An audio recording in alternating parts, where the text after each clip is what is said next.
ফেব্রুয়ারি শুরুতেই জুলাই ঘোষণাপত্র নিয়ে রাজনৈতিক দলগুলোর মধ্যে ঐকমত্য হবে। বাংলাদেশে নিযুক্ত যুক্তরাষ্ট্রের নতুন charge the affairs Tracey Ann জ্যাকবসনকে এই আশাবাদ জানিয়েছেন প্রধান উপদেষ্টা অধ্যাপক মোহাম্মদ ইউনুস।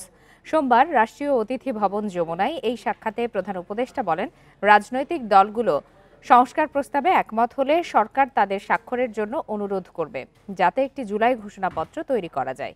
এ সময় নির্বাচন নিয়েও আলোচনা করেন তারা। বাংলাদেশের অন্তর্বর্তী সরকারের প্রতি যুক্তরাষ্ট্রের সমর্থন পুনর্ব্যক্ত করে charge the affairs Tracey Ann Jacobson বলেন, উন্নয়ন, সন্ত্রাসবাদ দমন সহ বিভিন্ন বিষয়ে তার দেশের সমর্থন রয়েছে। ঘণ্টাব্যাপী বৈঠকে ঢাকা ও প্রতিবেশী দেশগুলোর সঙ্গে সম্পর্ক, রোহিঙ্গা সংকট সমাধানের অগ্রগতি, মিয়ানমারের পরিস্থিতি নিয়ে আলোচনা হয়।